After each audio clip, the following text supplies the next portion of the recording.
Using the FBA summary.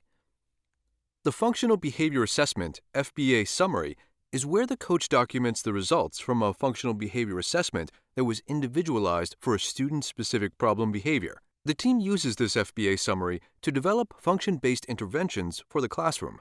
If the coach and teacher determine that the FBA must be completed, the school's process must be followed. For many schools, this should include obtaining parent permission, conducting informal assessments that include interviewing the teacher, conducting classroom observations, and analyzing the data to determine the function of the behavior. A functional behavior assessment must be completed outside of the iBest app. After the assessment is completed, the next step of the app, the FBA summary screen, can be accessed. There should be written documentation of all of the components of the FBA, but remember that the FBA is done outside of the iBest app. It is critical to involve the classroom teacher in the FBA.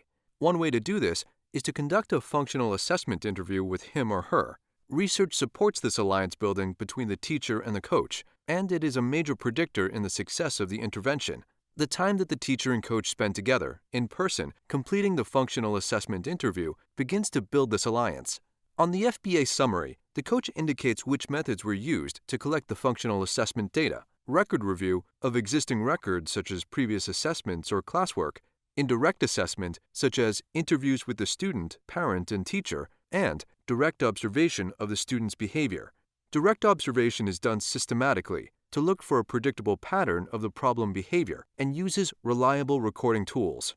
The coach selects all the methods that were used. It is best practice to use multiple methods to ensure that the assessment is complete. Typically, an FBA should use at least 2 methods. An FBA would not be considered complete if none of these methods were used. iBest asks 4 questions that build the context for the problem behavior. Because this is a summary of your assessment, each question should be answered concisely with enough detail to be helpful. This will allow you to create a useful summary of the problem. For more comprehensive information, the team should refer to your original FBA documents. Begin by starting with the question, what is the problem behavior?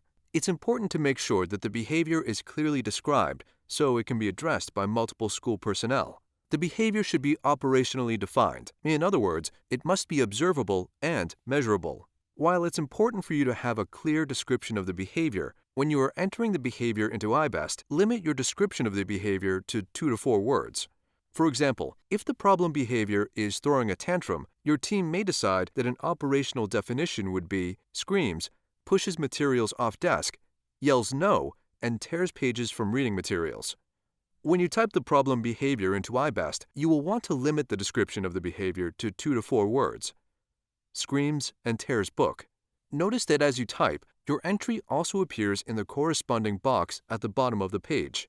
Now answer the question, what happens just before the problem behavior? This should be an observable event that reliably occurs immediately before the problem behavior. You might think of it as a trigger for the problem behavior.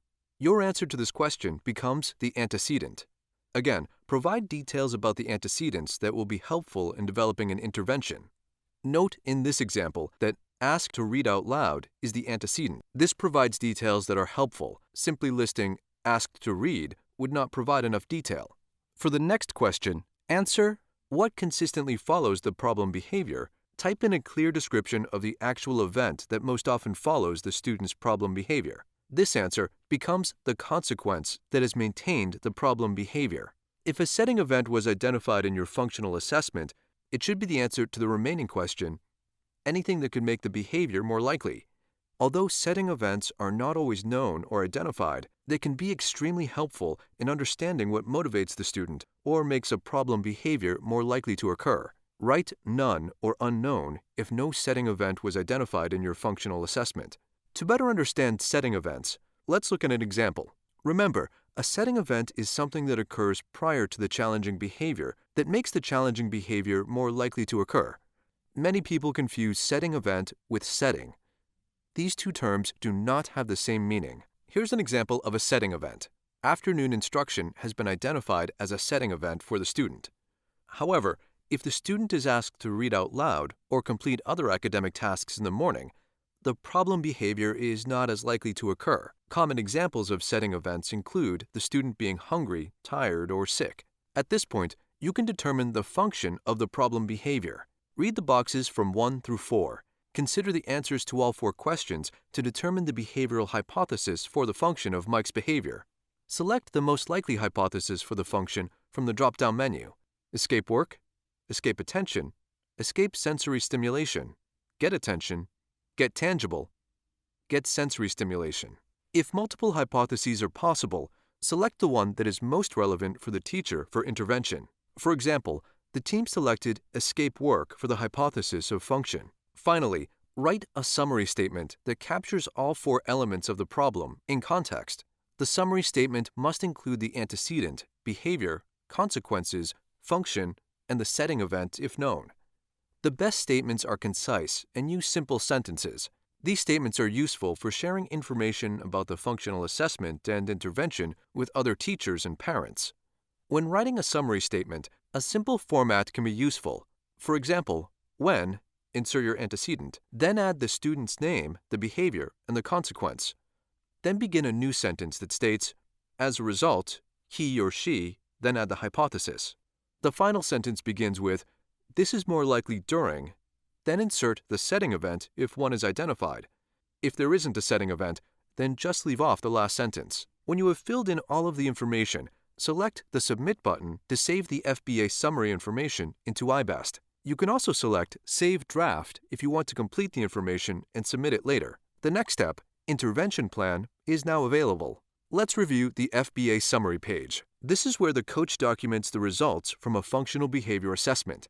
iBest asks 4 questions that build the context for the problem behavior.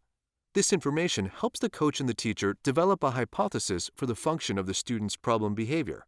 The summary statement must include the antecedent, behavior, consequences, function, and the setting event if known.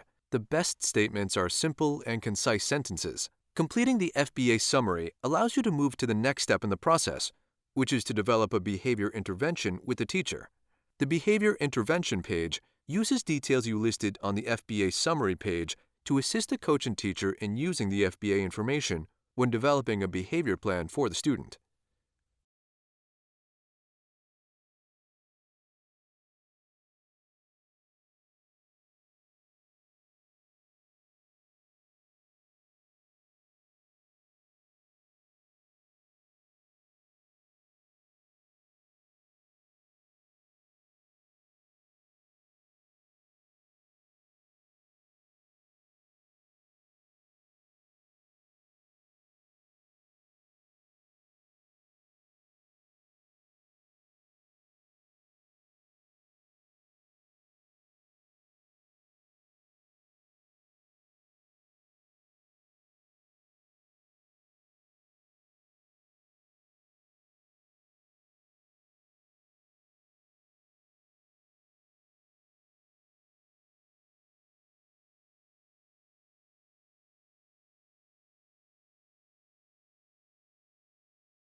Continue to Part 6, Using the Intervention Plan.